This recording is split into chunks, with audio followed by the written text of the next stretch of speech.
4절에서 8절입니다. 그 안에 생명이 있어서는 이 생명은 사람들의 빛이라. 빛이 어둠의 빛이 돼 어둠이 깨닫지 못하더라. 하나님께로부터 보내심을 받은 사람이 있으니 그의 이름은 요한이라.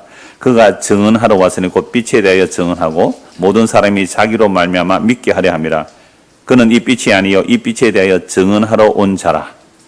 오늘 이 본문을 중심으로 빛에 대한 증언, 이런 제목으로 말씀을 나누겠습니다. 그런데 지난주에 요한복음 1장 1절에서 3절까지 말씀을 한 번 더 보시죠. 태초에 말씀이 계시니라. 이 말씀이 하나님과 함께 계셨으니 이 말씀은 곧 하나님이시니라. 그가 태초에 하나님과 함께 계셨고 만물이 그로 말미암아 지은 바 되었으니 지은 것이 하나도 그가 없이는 된 것이 없느니라. 자, 오늘 우리는 누구 때문에 지어졌어요? 예수님의 말씀 때문에. 그러니까 예수님이 말씀이고 말씀이 하나님이고 예수님 때문에 지어졌어요. 우주 만물이 다 예수님이 말씀이고 말씀이 하나님이고 그 하나님의 말씀이 우리를 창조했다. 그러니까 우리는 예수님을 모르면 우리가 왜 지어졌는지, 왜 살아야 되는지 알지 못해요. 그래서 오늘 빛에 대한 증언을 보기 전에 성경 전체가 말씀이지만 태초에 말씀이 계셨다. 그 말씀이 예수님이고 그 말씀이 하나님인데 그 말씀이 어떤 일을 하는지 딱 두 것만 보고 오늘 본문을 보려고 합니다. 자, 먼저 베드로전서 1장 23절을 보십시오. 베드로전서 1장 23절입니다. 금요일날 청년회 베드로전서를 하고 있는데 이 말씀을 오늘 먼저 보고 빛에 대해서 봐야 되겠다 이 생각해서 이 말씀 먼저 봅니다. 베드로전서 1장 23절 25절입니다. 제가 이렇게 했습니다. 너희가 거듭난 것은 썩어질 씨로 된 것이 아니요 썩지 아니할 씨로 된 것이니 살아있고 항상 있는 하나님의 말씀으로 되었느니라. 그러므로 모든 육체는 풀과 같고 그 모든 영광은 풀의 꽃과 같으니 풀은 마르고 꽃은 떨어지되 오직 주의 말씀은 세세토록 있도다 하였으니 너희에게 전한 복음이 곧 이 말씀이니라. 우리는 태어나면서부터 허물과 죄로 죽은 상태로 태어나죠. 하나님의 생명에서 끊어진 상태로 태어난다 이 말이죠. 허물과 죄로 죽은 상태로 태어났기 때문에 거듭나지 아니하면, 다시 태어나지 아니하면, 위로부터 태어나지 아니하면, 하나님께로부터 나지 아니하면 죽은 채로 살다가 죽어버리죠. 이걸 어디에 간다 그랬어요? 둘째 사망, 그걸 지옥이라 그래요. 근데 이런 말을 누가 믿겠어요? 세상 사람들이. 성경에 기록된 말씀이 믿어진다는 것 자체가 성령의 역사이며 기적입니다. 그러니까 허물과 죄로 죽은 우리가 그냥 이 땅에서 모든 영광을 다 가지고 살았다 할지라도 예수 믿고 거듭나지 아니하면 이 사람은 허물과 죄로 죽은 채로 살다가 죽는데 그 죽음이 진광아, 어떤 죽음이라 그랬지? 둘째 사망. 이거 지옥이라 그래요. 이거는 영원히 죽지 않아요. 그러니까 영생이라는 개념도 지옥에서도 영생해요. 하나님의 생명에서 끊어진 채로 미워하고 시기하고 질투하고 싸우고 용서 없는, 사랑 없는 그 상태로 영원히 살아요. 안 죽고. 죽는 게 차라리 낫죠. 죽을 수가 없는 거예요. 여러분, 지옥은 죽을 수 없어요. 지옥은 죽고 싶어도 못 죽어요. 그 천국은 어떤 곳이에요? 정말 모든 죄가 다 용서되고 서로 사랑이 가득한 곳, 이전의 죄악들은 다시는 기억되지 않는 곳.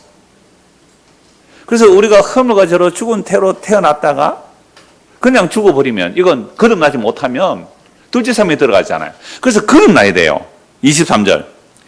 너희가 거듭난 것은, 다시 태어나는 것은 뭐로 된 것이 아니고요, 썩어질 씨로 된 것이 아니라 그랬잖아요. 조금 전에 박 집사님 기도할 때 시편 49편 인용했거든요.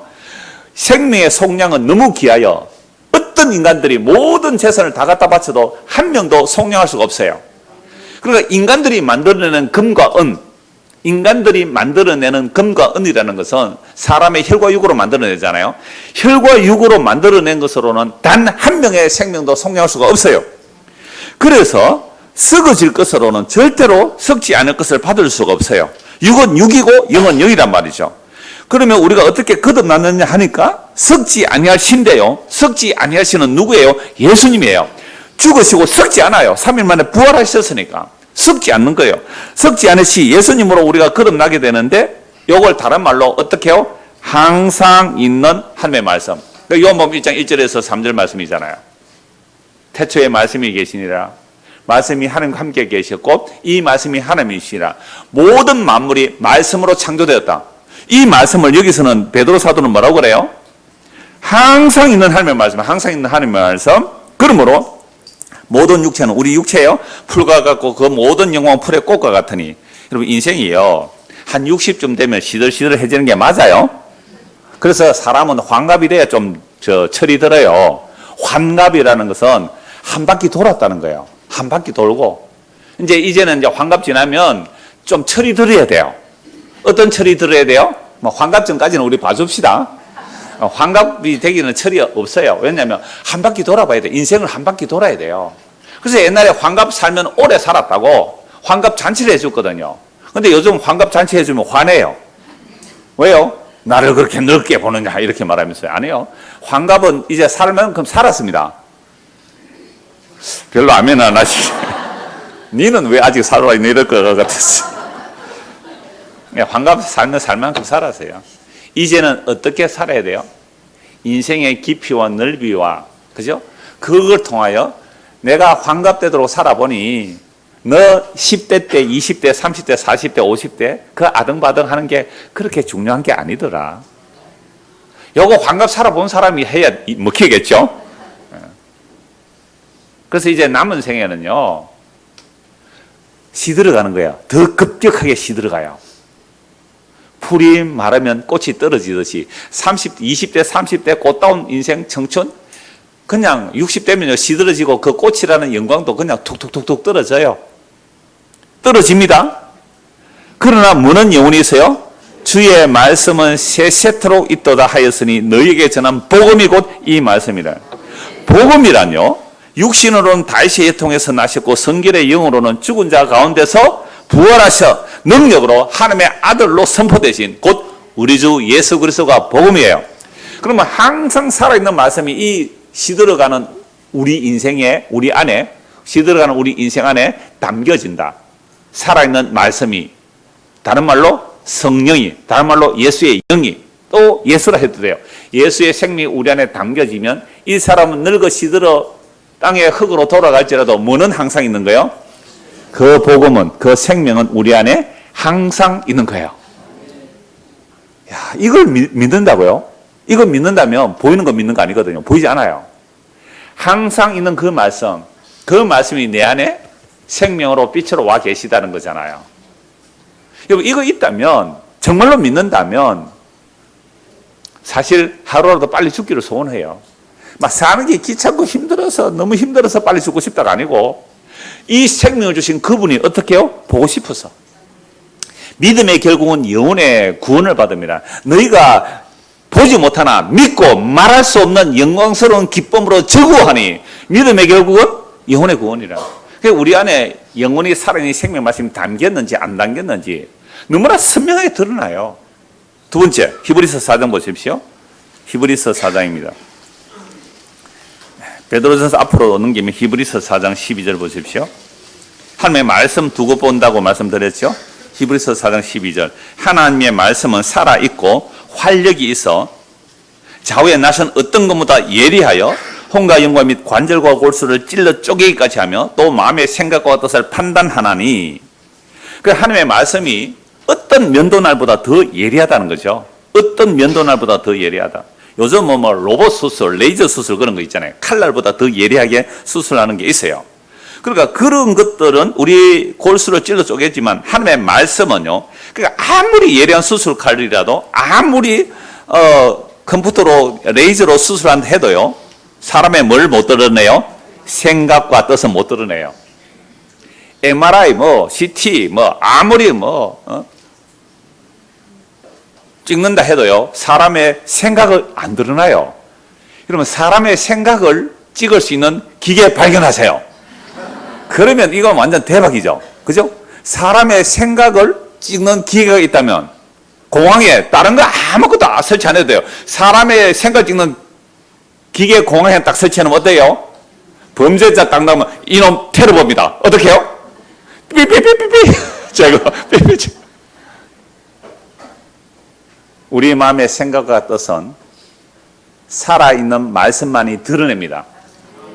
그래서 우리가 설교를 듣는 시간, 성경을 보는 시간 또는 말씀으로 기도하는 시간은요, 내 마음의 생각, 꼬깃꼬깃 감추어뒀던 더러운 생각들, 사람의 입으로 들어가는 것이 사람을 더럽게 하는 게 아니고요, 우리 속에서 나오는 것이 사람을 더럽게 하는데, 우리 속에 있는 게 뭐예요?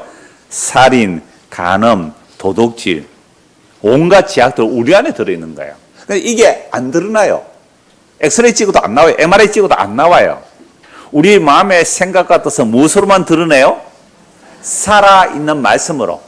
이 말씀이 살아있다는 것은 성령께서 역사하시는 거예요. 성령께서 기록된 말씀을 우리 안에 딱 비춰주면요, 내 마음에 온갖 죄가 비춰져요. 그런데 성령께서 역사하지 않고 지식적으로 성경을 많이 알게 되면 어떤 일이 일어날까요? 자기 마음의 생각을 보는 게 아니에요. 자기 마음의 생각과 뜻을 보는 게 아니고요, 남의 잘못들을 보는 거예요. 이게 지식으로 성경 아는 사람이에요. 지식으로 성경을 알게 되면요, 자기 눈에 들보는 보지 못하고 남의 눈에 티만 보는 거잖아요. 남은 지적 잘해요. 예배 시간에 자세 그따위 할 거야. 미안한데 이러면서 은근히 또 뭐 책망하는 건데, 예배 시간 뭐 이렇게 책망 잘하는데요, 자기를 못 봐요. 이게 남 책망 잘하는 사람은 자기 눈에 뭐가 있다는 것을 몰라요. 들보가 가려졌다 있는 걸 모르고 남의 눈에 티를 지적하는 거잖아요. 이게 다윗이었어요. 나중에 다윗 시편을 좀 더 보겠습니다만, 다윗이 간음하고 살인했는데 지 죄를 몰라요. 비유로 설명하니까 깨닫지를 못해요. 그래서 나단 선지가 바로 당신이요 라고 했더니, 그때 성령께서 나단 선지자의 그 말을 성령께서 다윗을 책망한 거예요. 그러니까 제가 수요일 설교할 때 그 말씀 드렸잖아요. 심판하는 영과 소멸하는 영이 나단 선지자의 말에 그 나단 선지자는 하나님 말을 했잖아요. 그러니까 말씀에 성령 역사하니까 다윗이 죄를 고백하잖아요. 그러니까 성령께서 책망하는 살아있는 말씀을 듣지 아니하면 어떻게 양 한 마리를 뺏어서, 가난한 양을 뺏어서 부자가 그 가난한 사람의 양을 뺏어 다른 사람에게 대접할 수 있냐. 그런 놈은 어떻게 하다? 마땅하다? 죽어 마땅하다. 근데 율법에 양 한 마리 훔치면 몇 배 갚아야 돼요? 4배. 여러분들 뉴스 보다가 나쁜 놈 나오면 어떻게 말해요? 저 인간 저거 죽어 마땅하다. 저 인간 저거 죽어 마땅하다. 저런 인간이 있노? 저놈들 안 죽이고 뭐하노 말이지. 저승사자가 지금 뭐하노? 저런 놈 안 잡아가고. 여러분 뉴스 보면서 그런 말 해요 안 해요? 그러니까 그런 사람 보고 죽어 마땅하다 그러지만 지죄는요 더 하잖아요. 더 하잖아요. 그건 모르는 거예요. 이게 살아있는 말씀이에요. 그래서 말씀 볼 때 기도해야 돼요. 하나님, 이 말씀이 살아 역사하셔서 내 안에 어떤 죄가 있는지를 보게 해 주십시오. 오늘 아침에 밥 먹고 이제 준비하면서 이 찬송을 계속했어요. 나는 죄와 악함이 가득하게 찼으나 예수께는 진리와 은혜 충만하도다. 여러분 성령이 역사하면 내 안에 죄와 악이 가득함을 보게 되는 거잖아요. 내 안에 죄와 악이 가득함을 보게 돼요. 그렇게 빨가벗겨지는 것이 성경 보는 것이고 말씀 듣는 거고 기도하는 시간이에요. 13절 보십시오. 같이 읽을까요? 시작. 지으신 것이 하나도 그 앞에서 나타나지 않음이 없고 우리의 결산을 받을 시에 눈앞에 만물이 뻘거벗은 같이 드러나니라. 하나님께서 우리를 지으셨는데 결산할 날이 와요. 결산할 날이 와요. 결산이 뭐예요? 여러분 시험 왜 쳐요? 중고등학생들 시험하니까 짜증나죠? 시험 왜 쳐요? 왜 중간고사 있고 기말고사 왜 시험 쳐요? 여러분들이 6개월 동안 제대로 공부했는지, 그죠? 3개월 제대로 공부했는지 테스트 해보는 거예요. 그게 결산이에요. 그러니까 공부할 시간에 공부 안 하고 놀고 그죠? 그러면 결산이 두려워요. 안 그래요? 그러나 공부를 열심히 준비한 사람은 결산하는 시간에 어떻게 해요? 기쁨이에요. 그럼 우리 모두가 결산할 시간이 와요. 결산. 하나님 앞에 결산을 해야 돼요. 그런데 예수님이 재림하시는 그 날에 결산받는 자는 이거는 심판받는 거예요. 그러니까 예수 믿는 사람은 언제 결산을 해야 돼요? 지금. now, here. 막 영어 막 나오네요. 지금 여기서. 부민아, 어디서? 지금 여기서 결산을 해야 돼요. 중고등학생들? 어디서요? 나중에 아니에요. 지금 여기서 결산을 해야 돼요. 그럼 어떻게 결산하는데요? 하나님의 말씀이 살아서 우리 안에 비춰버리면 우와, 나는 죄와 악함이 가득하게 찼습니다. 내 안에서 선한 것이 없군요. 나는 죄와 악이 가득 찼습니다. 그동안 성경 좀 안다고 이 사람 저 사람 막 비판하고 정지하고 판단했는데 내가 바로 그 죽일 놈이 바로 나이군요. 다윗이 그랬잖아요. 그런 놈이 죽어 마땅하다. 내 배는 물어줘야 된다. 결국 자기 자식 4명 죽어요. 자기 자식 4명 죽는다고요. 그럴 때마다 다윗은 자기 죄임을 알아요. 아들이 아버지 죽이려고 오는데 압살롬아, 압살롬아, 내가 네 대신 죽어야 되는데 왜 지 죄를 하니까? 이복 동생 사이에 간음이 일어나요. 암논을 향해 화는 내지만 죽이지를 못해요. 왕이면요 율법 어겼으니까 죽여야 돼요. 못 죽여요. 왜요? 내가 간음한 인간이니까 못 죽인다고요. 암논을. 살아있고 항상 있는 말씀, 그 말씀이 성령의 역사로 우리 안에 비춰지면요 내 죄와 악함이 드러나요. 여러분 그럴 때에 길이 있어요. 딱 유일한 길. 14절 보세요. 히브리서 4장 14절.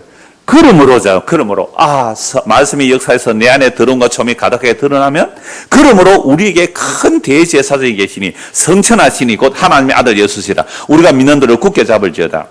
우리에게 있는 대제사장은 우리의 연약함을 동정하지 못하실 이가 아니요 모든 일에 우리가 똑같이 시험을 받으시니 이로되 죄는 없으시니라. 그러므로 우리는 긍휼하심을 받고 때를 따라 돕는 은혜를 얻기 위하여 은혜의 보좌 앞에 담대히 나아갈 것이라. 그러니까 오늘 우리는 하나님의 은혜의 보좌는 말씀 앞에 서는 거예요. 그러니까 오늘 우리가 하나님의 은혜의 보좌 앞에 나가는 이유가 뭘까요? 오늘도 우리는 하나님의 살아있는 말씀으로 우리의 관절과 골수를 찔러 쪼개어 뭐가 드러나요? 우리 마음의 생각, 뜻, 우리 마음의 생각, 뜻, 그건 죄뿐이에요.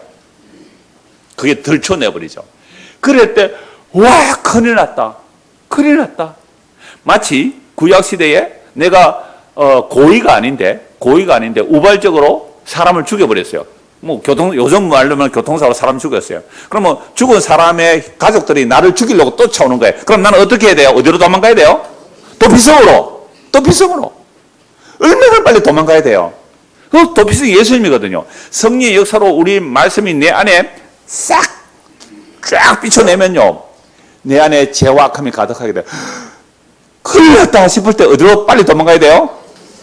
우리의 대제사장 예수 그리스도, 그분에게 빨리 도망가야 돼요. 그분은 우리를 동정하지 못할 분이 아니에요. 동정하세요. 왜요? 하나님이 사람이 되어 우리가 똑같은 사람을 오셨기에. 그러나 죄가 없었어요. 그러나 마귀의 유혹을 받잖아요. 육신의 정욕, 안목의 정욕, 이생의 사랑의 유혹을 다 받지만 아담은 넘어갔죠. 그러나 예수님은 그 시험을 물리치고 십자가로 단번에 영원히 승리하셨거든요. 근데 겉으로 보면 십자가는 패배로 보여요. 어둠으로 보여요. 그러나 그 안에 들여다보니까 빛의 승리예요. 빛의 승리예요. 그래서 그 예수 그리스도의 말씀을 듣는 자리에 모인다는 것, 이게 오늘도 우리는 은혜의 보좌 앞으로 나가는 길이다 이 말입니다. 이제 오늘 본문을 다시 보십시오. 오늘 본문 요한복음 1장 4절에서 8절입니다. 자, 그 안에 생명이 있었으니, 그 안이란 그는 뭐예요? 말씀이고 하나님이고 천지를 창조한 말씀인데 그 이제 인격이 되잖아. 그 인격 예수죠. 그 말씀 안에 생명이 있었으니 이 생명은 사람들의 빛이라. 이 빛이 어둠의 빛이 돼 어둠이 깨닫지 못하더라. 하나님께로부터 보내심을 받은 사람이 있으니 그의 이름은 요한이라. 그가 증언하러 왔으니 곧 빛에 대하여 증언하고 모든 사람이 자기로 말미암아 믿게 하려 함이라. 그는 이 빛이 아니요 이 빛에 대하여 증언하러 온 자라. 그러면 세례 요한이죠. 사도 요한은 요한복음을 기록한 사람이고 예수님께 세례를 베푼 자는 누구예요? 세례 요한이죠. 그래서 요한의 이름이 같지만 세례 요한이라고 붙여서 세례 요한이라고 그렇게 말합니다. 자, 오늘 말씀을 보니까 세례 요한이 이 땅에 왜 왔어요? 빛을 증언하러 왔다. 빛을 증언하러. 자, 세례 요한이 빛을 증언하는데 그 빛이 누구라고 증언을 했어요? 예수라고 증언을 하잖아요. 그런데 문제는 이 세상은 어디에 속했어요? 어둠이에요. 5절 보세요. 빛이 어둠의 빛이다. 그럼 이 세상은 빛이 하나도 없다는 거잖아요. 이 세상에 빛이 하나도 없어요. 빛이 없는데 이 어둠의 빛이 빛이니까 어둠이 빛을 어떻게 해요? 깨닫지를 못해요. 왜 세상에 예수님 오시기 전에도 예수님 오시기 전에 빛이라고 사람들은 알고 있거든요. 여러분 대한민국에서 어떤 사람이 빛된 사람이에요? 어떤 사람이 빛된 사람이에요? 대한민국에서 어떤 사람이 빛의 사람들이에요? 나라를 구하고, 그죠? 나라를 구하고 또 다른 사람들을 위해서 자기 목숨을 바친 사람, 이런 사람들을 야 빛된 사람 그렇게 말해요. 그런데 예수님께서 이 세상에 오시기 전에 온 세상은 캄캄한 어둠이었어요. 근데 예수님이 이 땅에 오셔서 예수님이 빛이다라고 세례요한이 증거해요. 다른 너희들은 다 어둠이야. 대제사장이 있어요. 서기관 바리새인들. 하나님의 율법 지키면서 자기들은 평소에 빛의 아들이다. 우리는 빛이야. 빛이야 라고 하는데 세례요한이 너희들은 빛이 아니고 내 뒤에 오시는 그분이 진짜 빛이야 라고 하니까 세례요한은 어떻게 했어요? 그 당시 이 유대 땅의 왕이 헤롯인데 헤롯이 세례요한을 목 잘라 죽여버렸어요. 세례요한이요, 헤롯 보고 헤롯이 자기 동생의 아내를 취했거든요. 나쁜 짓이잖아. 자기 동생 아내를 취했어요. 그러니까 세례요한이 예수님을 증거하고 나서는 헤롯 너 회개 안 해! 막 고함 지르니까 헤롯이 화가 나서 감옥에 가뒀거든요. 그 헤롯의 아내, 그 음란한 여인이잖아요. 자기 남편 버리고 자기 남편의 형님에게 시집 왔으니까 딸도 데리고 그 딸이 요염하게 춤을 추니까요. 얼마나 요염하게 춤을 추니까 아버지가 그 아버지 그러니까 자기 친딸은 아니잖아요. 친딸은 아닌데 자기가 데려온 여자의 결혼 여자의 딸이니까 어부딸이죠. 어부딸. 그 딸을 보고 침을 질질 흘리면서 야 너가 내 생일이라고 춤을 췄으니까 선물 주겠다. 내가 나라의 절반이라도 주겠다. 미쳤지요. 이 인간은 이래요. 그러나 이 여자가 쪼르르 쫓아가서 엄마 아빠가요 선물 준다는데 뭐 달라 할까요? 그러니까 여자가 얼마나 괴로워요. 세례요한이 자기의 죄를 드러내니까. 아니 왕의 부인이 왕의 부인이 오늘 같으면 대통령의 부인이 뭐 좀 잘못 감옥에 가둬 넣어요? 아니면 봐줘요? 그러니까 왕의 부인이 좀 잘못했다면 다 입을 닫고 가는데 권력 때문에 세례요한은 야 너 잘못했잖아 회개하라고 고함주는 괴로워 죽겠는 거예요. 그래서 세례요한 목 잘라와. 그래서 요한에게 이 헤롯에게 가서 아버지 저에게 선물 준다 그랬죠. 그렇지. 요한의 목 잘라주세요. 헤롯이 겁을 내요. 선지자인 줄 아니까. 그런데 남자 자존심이 있지. 그죠? 남자 자존심이 있지. 그 많은 사람들 앞에 내가 나라의 절반이라도 주겠다. 술채가 한 이야기예요. 그렇게 했는데 자존심이 있지. 말을 못하니까 세례요한 목 잘라 오라 그랬단 말이에요. 놀랍게도 여러분 여자예요. 여자아이예요. 쟁반에다가 세례요한은 목 잘라가고 퍽 잘라고 피를 철철 하는데 그 무리를 들고 어디로 간다고요? 자기 엄마한테 갖다 줘요. 인간이 타락하면요. 그게 겁도 안 나요. 이게 어둠의 정치적인 어둠의 세력들이죠. 그러니까 빛이 와서 어둠을 책망하니까 어둠이 빛을 죽여버려요. 그래서 다시 요한복음 1장 2절 보세요. 빛이 어둠의 빛이 돼 어둠이 뭐요? 깨닫지 못하더라 라고 되어 있지만 또 밑에 보면요 각주가 되어 있는데 이렇게도 해석할 수 있어요. 어둠이 뭐요? 이기지 못하더라. 겉으로는 예수님의 십자가가 패배한 것 같아요. 그런데 오히려 그 일로 인하여 어둠이 진짜 영원히 결정적으로 패배하게 되는 게 십자가 사건이란 말이죠. 자, 그래서 이 세례요한은 빛에 대하여 증언을 하러 왔는데 문제는 이미 이 세상은 영적으로 다 완전한 맹인들이야. 맹인이라고 하면 요즘 글자가 틀렸다고 해요. 시각장애인. 시각장애인 하니까 의미가 없어요. 시각장애인은 1급, 2급, 3급, 4급 쭉 일 수 있잖아요. 그러니까 완전한 맹인이야. 완전한. 그러니까 시각장애인 1급이에요. 1급. 시각장애인 1급이야. 완전히 아무것도 안 보이는 거. 아무것도 안 보이는 거. 영적으로 모든 사람이 시각장애인 1급이에요. 그들에게 빛을 증언한대. 그런데 문제는 태어날 때부터 영적 시각장애인이에요. 태어날 때부터 완전히 빛을 모르는 그런 사람들에게 빛을 설명하면 설명이 될까요? 안 될까요? 안 돼요. 어느 은사 집회, 이런 병 고쳐준다고 하는 그런 집회들 있잖아요. 그게 영화인지 드라마인지, 그렇잖아요. 저도 영상 안 봤어요. 그 보니까 어떤 아이가 나오는데 뭐 말할 수 있고 그래요. 우리 아이는 날 때부터 소경이었어요. 날 때부터 맹인이었어요. 그러니까 막 병 고쳐준다는 사람이 막 이러면서 넘어지고 하면서 병 고쳐주잖아요. 뭐 예수 이름으로 명하네 눈을 뜨라 막 이러니까 눈을 번쩍 떴어요.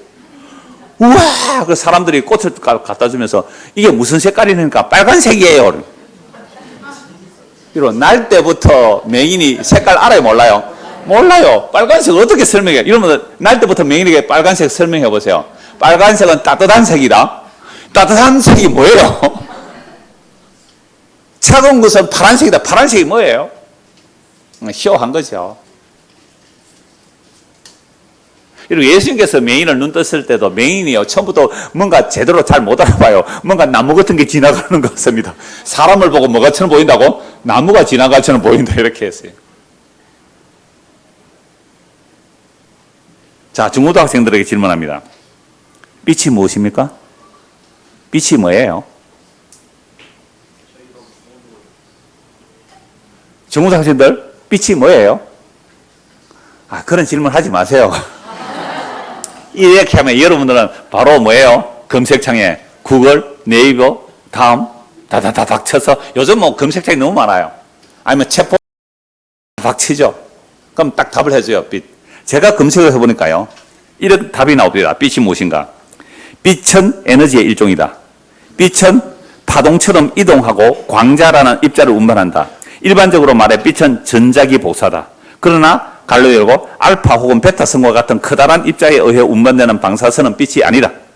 빛의 흥미로운 점은 입자의 흐름으로도 다룰 수 있고 복사의 파동으로 다룰 수 있다는 것이다. 이 같은 빛의 이중성은 파동과 입자의 이중성이라고 알려져 있으며 이는 양자역학이라 불리는 물리학 분야의 주축들 역할을 한다. 빛이 뭐라고요?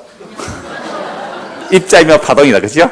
태양 에너지를 말해요. 태양빛. 그러니까 빛은 첫째 에너지다. 그래요. 빛이 에너지예요. 요거 하나는 기억해 두세요. 빛은 에너지다. 자, 그러면 이렇게 말하는 빛이 성경의 빛일까요? 아니잖아요. 그래서 우리가 성경에서 빛이다, 어둠이다 할 때는요, 성경 전체를 다 찾아봐야 돼요. 복이다, 저주다 할 때요, 우리가 가지고 있는 평소의 복과 저주. 성경이 말하는 복은 뭐예요? 예수 믿는 거예요. 저주는 뭐예요? 예수 믿지 않는 거예요. 이런 개념으로 성경을 살펴보지 않으면 우리가 가지고 있는 선이해, 선입견을 가지고 성경을 보면 성경을 잘못 해석한다 이 말이죠. 그래서 성경에 빛이라는 단어가요 236회가 나와요. 그럼 창세기 1장 1절부터 요한계시록까지 빛이라는 단어 236회를 다 찾아보면 뭐가 나올까요? 성경이 말하는 빛의 개념이 나와요. 성경이 말하는 빛의 개념이 나와요. 그래서 성경에서 이 236회 오늘 다 찾아볼까요? 그러면 한 3박 4일 막 쉬지도 않고 하면 다 찾아볼 수 있을 거예요. 근데 그거 다 찾아볼 이유는 없고요. 모든 성경은 누구를 증거해요? 예수님을 증거하기 때문에 빛이 예수님을 증거하는 거 몇 곳만 살펴보려고 합니다. 휴다이다. 그죠? 창세기 1장 한번 보십시오. 창세기 1장 1절에서 5절입니다. 창세기 1장 1절에서 5절. 태초에 하나님이 천지를 창조하시니라. 땅이 혼돈하고 공허하며 흑암이 깊음 위에 있고 하나님의 영은 수면에 운행하시니라. 하나님이 이르시되 빛이 있으라 하시니 빛이 있었고 빛이 하나님 보시기에 좋았더라. 하나님이 빛과 어둠을 나누사 하나님이 빛을 낮이라 부르시고 어둠을 밤이라 부르시니라. 저녁이 되고 아침이 되니 이는 첫째 날이니라. 하나님께서 첫째 날에 무엇을 만드셨어요? 빛이 있으라. 그러나 빛이 있으라 이 말은 이 빛을 예수님으로 보면 없는 데서 만들어진 게 아니라 숨겨져 있다가 나타났다고 봐야 돼요. 빛이 나타난 거예요. 영원한 빛 예수님이라면 빛이 나타난 거예요. 그럼 이 빛은 태양일까요? 아닐까요? 아니에요. 14절 보세요. 하나님이 이르시되 하늘의 궁창에 광명체들이 있어 낮과 밤을 나뉘게 하고 그것들로 징조와 계절과 날과 해를 이루게 하라. 또 광명체들이 하늘의 궁창에 있어 땅을 비추라 하니 그대로 되니라. 하나님이 두 큰 광명체를 만드사 큰 광명체를 낮을 주관하게 하시고 작은 광명체로 밤을 주관하게 하시며 이렇게 되어 있잖아요. 그러면 해와 달은 언제 만들었어요? 넷째 날이잖아요. 그럼 첫째 날에 뭐가 있어요? 빛. 여러분 태양이 없으면 식물이 자랄 수 있어요? 없어요? 없죠. 광합성이 안 되잖아요.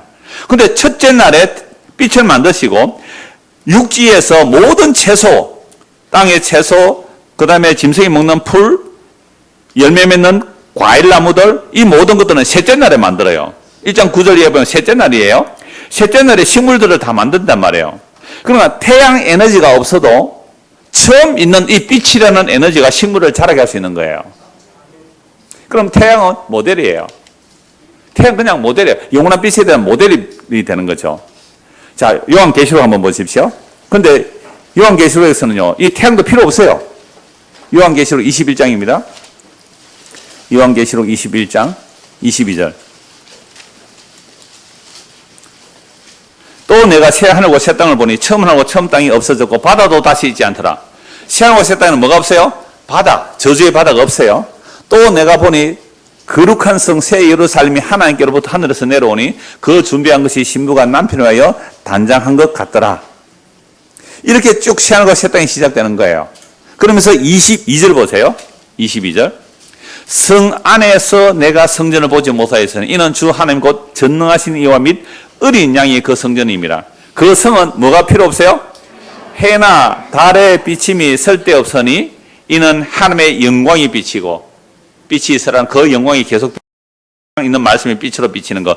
어린 양이 그 등불이 되시니 만국이 뭐요? 그 빛 가운데로 다니고. 오늘 찬양대 찬양이 마침 빛이더라고요. 알고 선곡하셨어요? 빛이 나올 줄 알고? 맞습니다. 이래야 좀 뭔가 통해요. 자, 만국이 그 빛 가운데로 다니고 땅의 왕들이 자기 영을 가지고 그리로 들어가리라. 낮에 성문들을 도무지 닫지 아니하리니 거기에는 뭐가 없어요? 밤이 없어요. 낮과 밤도 또 성경에서 다 찾아봐야 되잖아요. 그러니까 천국은 뭐만 가득하고요? 낮만, 빛만 가득. 지옥은 뭐가 가득하고요? 밤이 가득하겠죠. 어둠이 가득하죠. 빛이 없으니까. 이렇게 빛과 어둠을 성경에서 찾아보면 분명해져요. 자, 이런 내용들 벌써 창세에서 요한계시록까지 빛에 대해서 다 얘기했습니다. 태양 있기 전에 빛이 있었어요. 태양도 사라져요. 그러나 새하늘과 새 땅은 뭐는 영원해요? 그 영원한 빛은 영원한 거예요. 그분이 누구예요? 그 빛이 누구예요? 예수예요. 어떤 예수요? 십자가에 못 박혀 죽은 그 예수가 영원한 빛이에요. 그분이 우리의 영원한 생명이에요. 그분이 우리의 길이고 진리고 우리의 전부예요. 성경은 전부 이 내용을 얘기합니다. 사무엘하 23장 보십시오. 사무엘하 23장.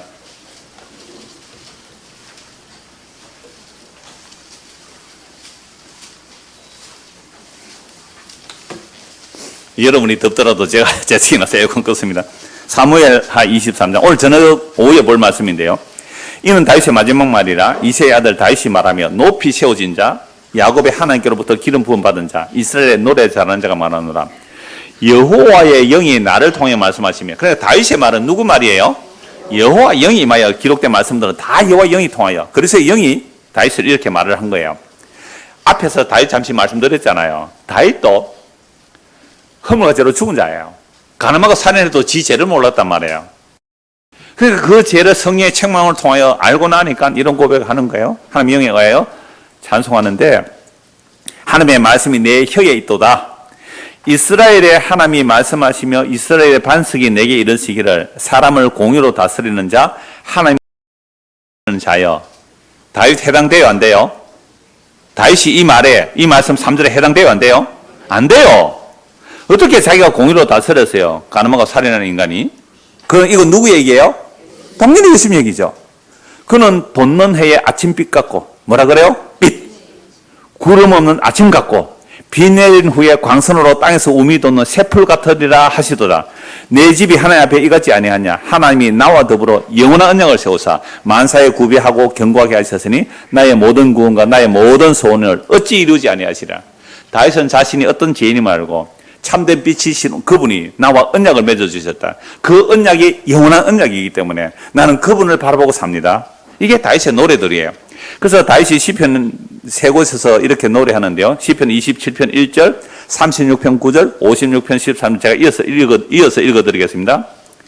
여호와는 나의 빛이요 나의 구원이시니 내가 누구를 두려워하리요? 여호와는 내 생명의 능력이시니 내가 누구를 진실로 생명의 원천이 주께 있사오니 주의 빛 안에서 우리가 빛을 보리이다. 주께서 내 생명을 사망에서 건지셨습니다. 주께서 나로 하나님 앞 생명의 빛에 다니게 하시려고 실족하지 아니하게 하지 아니하셨나이까. 다윗이요 하나님의 은혜를 알고 나니까 주님이 나의 빛이라는 거죠. 그래서 주의 빛 안에서 우리가 빛을 보겠다.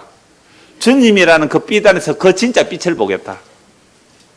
주님은 나의 빛이다. 주께서 내 생명을 사망에서 건지셨으니 주께서 나로 하나님 앞 생명의 빛에 다니게 하시나이다. 여러분 우리가 예수 믿으면 어디서 건진다고요? 사망에서 건져서 어디에서 다니게 된다고요? 빛 앞에서 다니게 하신대요. 그러니까 허물과 죄로 죽은 우리가 예수 피로 구원하여 예수라는 영원한 빛 앞에서, 예수라는 영원한 생명 앞에서 살게 하세요. 뭐 별로 안 좋습니까? 와, 저는요, 이것 때문에 복음 전하고 있어요. 그러니까 우리는 사망이 뭔지 생명이 뭐는지 실감이 안 되는 거예요. 이럴 때 공감이 안 되는 거예요. 한 사람은 빛 얘기를 하는데 빛이 뭔데요? 에너지 아닙니까? 이러고 있으니까. 에너지 맞아요. 진짜 빛, 진짜 생명, 십자가 지신 예수님은요, 우리에게 영원한 생명의 에너지예요. 근데 세상은요, 거꾸로 보고 있어요. 여러분 주보 그림 한번 보세요. 이전에도 한번 올린 그림인데, 나중에 요한복음 그 한 20장 중 가면, 19장, 20장 중 가면 이거 다시, 요한복음 18장, 19장 가면 이거 그림 한번 더 올릴 건데요. 1831년, 1894년, 이 1890년대 그린 글인데, 니콜라이 게라는 사람이 그린 그림인데, 진리란 무엇인가? 앞에 선 사람이 누구예요? 빌라도예요. 예수님 재판하는 거예요. 그 안에 선 자가 예수님으로 그려놨죠. 여러분들, 빛이 어디에 비치고 있어요? 빌라도. 예수님 어디에 비쳐요?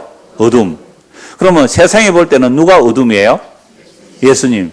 세상에 볼 때는 누가 빛이에요? 빌라도. 그러니까 사도행전에도 나와요. 총독이 왕의 빛나는 옷을 입고, 왕의 빛나는 옷을 입고 연설을 하니까 백성들이 아부한다고, 와, 이는 신의 음성이다, 신의 음성이다. 그랬더니 어떻게 됐다고요? 그 사람이 벌레가 먹어서 죽어버렸어요. 그러니까 세상의 빛이라는 이 어둠인 세상의 정치적인 이 어둠이 빛으로 위장하고 있어요. 세상의 종교가 어둠인데요, 빛으로 위장하고 가짜 빛인 정치와 종교가 힘을 합하여 진짜 빛인 예수를 어떻게 해요? 죽여버렸죠. 아까 세례 요한이 무엇을 증언해요? 빛을 증언하니까 죽여버렸죠. 세례 요한이 증언한 진짜 빛, 그 예수도 어떻게 했다고요? 죽여버렸죠. 오늘 우리가 예수를 믿어요. 십자가 지신 그 예수가 진짜 빛이에요 라고 말하면 누가 미워해요? 세상에서 빛이라고 하는 권력을 가진 정치 지도자들이나 권력을 가진 종교 지도자들이 여러분들이 어둠이에요 라고 한다면, 그렇게 말하는 자를 어떻게 할까요? 역시나 핍박하고 죽이는 겁니다. 이게 빛과 어둠에 대한 성경의 내용이에요. 그런데 놀랍게도 이사야 선지자, 그러니까 다윗은 장차 1000년 뒤에 올 그 빛을 얘기하고요, 이사야 선지자는 장차 700년 뒤에 올 그 빛을 얘기하는데요. 이사야 9장 1절 2절 읽어드리겠습니다. 전에 고통받던 자들에게는 흑암이 없으리로다. 옛적에는 여호와께서 스불론 땅과 납달리 땅에 멸시를 당하게 하셨더니 후에는 해변길과 요단 저쪽 이방의 갈릴리를 영화롭게 하셨느니라. 흑암에 행하던 백성이 큰 빛을 보고 사망의 그늘진 땅에 거주하던 자에게 빛이 비치도다. 여러분, 이사야 선지자가요, 700년 뒤에 오실 그리스도를 이렇게 빛으로 증거하고 있어요. 이게 어디에서 성취가 되는가? 마태복음 4장 찾아봅시다. 이것은요, 마태복음 4장 12절입니다. 마태복음 4장 12절. 예수께서 요한이 잡혔음을 들으시고, 자, 요한이 왜 잡혔어요? 빛을 증언하다가 잡혔잖아요. 이 세례 요한이거든요. 세례 요한 빛을 증언하다가 요한이 잡혔어요. 좀 있다가 요한은 목 잘려 죽어요. 예수께서 요한이 잡혔음을 들으시고 갈릴리로 물러가셨다가, 예수님께서 겁이 나셔서, 요한 잡혔다고 겁이 나셔서 갈릴리로 가셨을까요? 아닙니다. 왜 가셨어요? 이사야 선지자가 어두운 곳에 빛이 빛이라는 그 말씀을 이루려고 갈릴리로 가신 거예요. 14절, 13절. 나사렛을 떠나 서불론과 납달리 지경 해변에 있는 가버나움에 가서 사시니 이는 선지자 이사야를 통해 하신 말씀을 이루려 하심이라. 일러서되 서불론 땅과 납달리 땅과 요단강 저편 해변길과 이방의 갈릴리여, 흑암에 앉은 백성이 큰 빛을 보았고 사망의 땅과 그늘에 앉은 자들에게 빛이 비쳤도다 하였느니라. 그런데 이 사망과 어둠에 갇혀 있는 이들이 그 빛인 예수님을 환영합니까? 배척합니까? 배척해요. 왜요? 고향 사람이, 선지자가 고향에서 환영을 못 받아요. 저 요셉 아들 아니냐? 마리아 아들 아니냐? 내가 저 아버지 어머니 아는데, 저 동생들도 아는데 지가 무슨 메시아냐? 지가 무슨 빛이냐? 배척을 받아요. 17절. 이때부터 예수께서 비로소 전파에 이르시되 회개하라, 천국이 가까이 왔느니라 하시더라. 그러므로 세례 요한은 빛에 대해서 증언하는데 그 빛을 증언한다고 세례요한을 죽여버렸어요. 그러면 이 세상은 빛 자체이신 예수를 어떻게 한다고요? 죽이는 것이 당연하잖아요. 두 군만 말씀 보고 마무리할게요. 요한복음 8장 12절 보십시오. 요한복음 8장 12절. 예수께서 또 말씀하여 이르시되 나는 세상의 빛이니 나를 따르는 자는 어둠에 다니지 아니하고 생명의 빛을 얻으리라. 그러니까 예수님 자신이 빛이래요. 어떤 빛요? 생명의 빛이라는 거죠. 이거 바리새인들, 성경 박사들, 바리새인들 못 믿어요. 오늘 우리도 마찬가지예요. 세상 사람들이 빛된 삶을 살아라 라고 할 때는 세상에서 칭찬받고 성공하는 그런 사람들, 빛된 삶, 죄짓고 감옥에 가면 어둠의 삶, 이렇게 생각을 해요. 그런데 2000년 전에 예수님과 세례요한은 다 뭐요? 옥에 갇히고 잡혀서 사형당하거든요. 누가 당하는 거예요? 죄인들이 당하는 그 사형을 당하고 감옥에서 죽고 그러잖아요.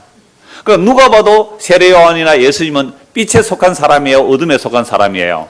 어둠에 속한 사람이죠. 그래서 누가 만약 예수 따라간다면 야 임마! 절대로 거기 가지 마! 그 어둠의 길이야, 어둠의 길. 너 같이 그렇게 저주받아 죽을래? 절대로 가지 마. 그런 세상이었어요. 2000년이 지난 오늘도 다를 바가 없어요. 그래서 오늘날도 교회라고 모인 이곳에서도 정말 십자가에 지신 그 예수님이 우리의 빛이요, 우리의 영원한 생명이라고 그렇게 그 십자가에 다 이루심이 무엇인지, 그 빨가벗고 십자가에 죽은 그 예수가 누군지 알지 못한다면 교회도 어둠이에요. 한국 보고 말씀 마무리하겠습니다. 고린도후서 4장 보십시오. 그러니까 2000년 전이나 지금이나 복음의 빛이 안 비치는 것은 똑같아요. 그런데 어떤 사람이 복음을 알 수 있을까요? 고린도후서 4장 1절입니다. 그러므로 우리가 이 직분을 받아, 복음 전하는 직분을 받았다는 거죠. 바울이요, 자주 말씀드렸죠. 바울이 옛날 사울이 이름 바울로 바뀌잖아요. 이 사울이라는 사람이 자기는 빛이라고 생각했어요. 사울이 예수님 만나기 전에 자기는 빛이라고 생각했어요. 왜 빛이라고 생각했어요? 율법을 다 지켰으니까. 율법의 의로는 흠이 없으니까. 613가지를 다 지켰으니까 자기는 빛이에요. 그런데 나사렛에서 무슨 선한 것이 나오느냐? 그 나사렛에서 나온 예수, 그럼 예수가 뭐 기적 일으킨다 하더니 사울은 예수를 직접 보지 못했거든요. 그리고 예수가 죽었는지 3일 만에 살아났다 그러더니 갑자기 며칠 뒤에 제자들이 성령 임했다 그러면서 너희가 십자가에 못 박아 죽인 예수를 하나님이 다시 살리시고 주와 그리스도가 되게 하셨다. 그 십자가에 죽은 예수가 영원한 빛이다, 하나님이다, 생명이다, 말씀이다 하니까 이런 놈들 다 잡아 죽이는 것이 자기가 빛된 삶인 줄 알았어요. 얼마나 180도 다른지 보세요. 자기가 빛의 삶이라고 살았던 그 삶이 예수 믿는 사람을 잡아 죽였단 말이에요. 그게 곧 어제 중고등 학생들, 교회는 누구의 몸이라 그랬어요? 그리스도의 몸이라 그랬잖아요. 그게 눈에 보이다는 그리스도를 막 핍박하는 거예요. 그래서 예수님께서 사울에게 사울아 사울아 네가 왜 나를 핍박하느냐? 주여 당신은 누굽니까? 나는 네가 핍박하는 나사렛 예수다 그래버리죠. 나사렛 예수? 아니 저주받아 죽은 그 나사렛 예수? 그 나사렛 예수가 부활하셨고 주와 그리스도로 하나님의 영광의 주로 계시는 그 하나님이시구나. 요게 바뀌어져야 어둠에서 빛으로 돌아서는 거예요.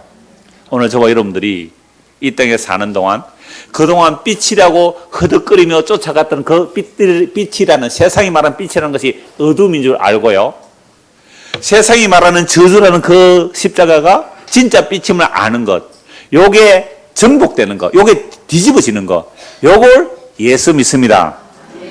그럼 우리는 그동안 예수 믿었어요? 안 믿었어요? 예수 믿는 게 뭔지 몰랐던 거예요. 예수 믿는 것은요, 빛이 어둠으로 보이고 어둠이 빛으로 보이는 거예요. 복이 저주로 보이고 저주가 복으로 보이는 거예요. 이거 불가능해요, 우리에게서. 이게 항상 살아있는 말씀이 성령을 통해 우리에게 들어오면요, 이게 이제 뒤집어지는 거예요. 시각이 뒤집어져요. 죄인이 의인이 되는 것이고요, 의인이 죄인이 되는 것이고요, 보이는 것이 보이지 않게 되고 보이지 않는 것이 보이게 되는 것이고요. 이러면 사람들이 갑자기 뭐라 그럴까요? 너 드디어 미쳤구나. 예수를 믿어도 적당하게 믿어야지. 니처럼 그렇게 믿으면 그게 미쳤다는 거야. 그럼요, 미쳐야죠.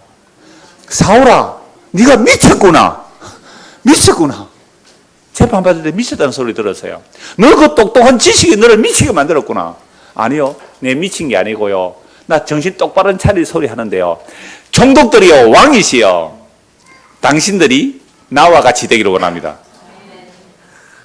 이 쇠사슬에 묶인 거 이거 말고요. 당신들이 나와 같이 되기를 원합니다. 아니, 재판을 받는데 당신들이 나와 같이 되기를 원합니다.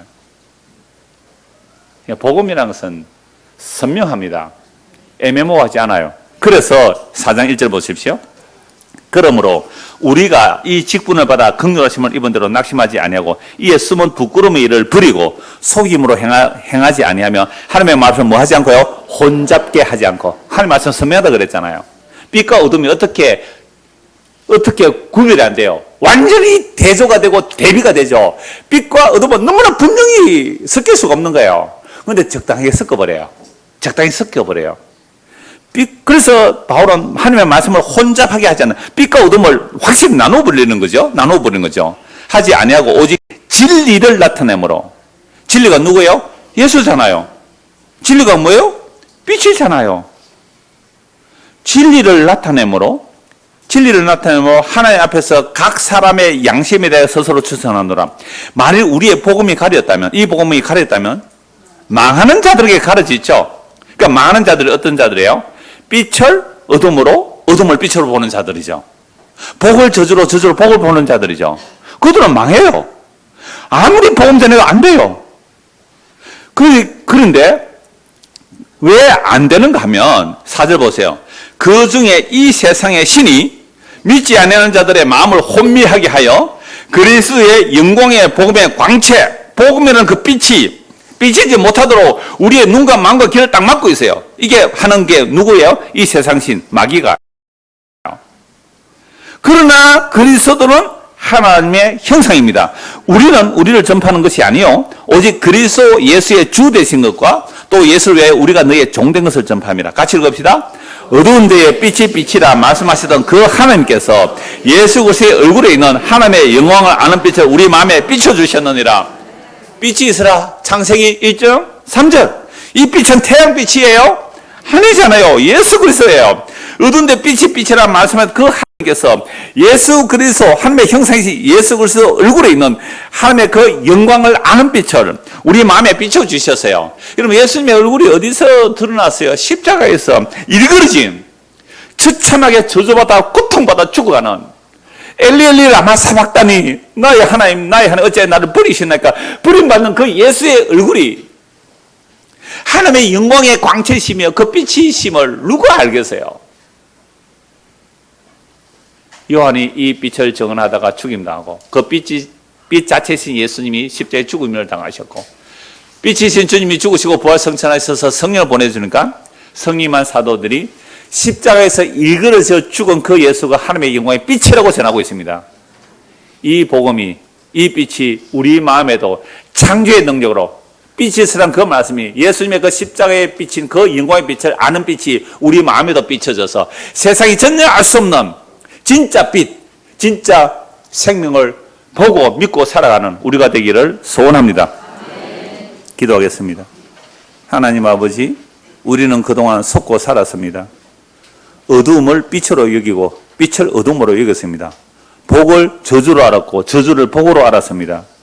하나님의 말씀을 통하여 선명하게 분별되게 하시고 우리 모두에게 살아있는 하나님의 말씀이 성령의 역사로 우리 마음에 기록, 이 믿음의 분별을 하며 살아가는 믿음의 사람이 되어 빛의 길로, 생명의 길로 이끌어갈 수 있도록 은혜를 베풀어 주옵소서. 예수 그리스도 이름 받들어 기도드리옵나이다. 아멘.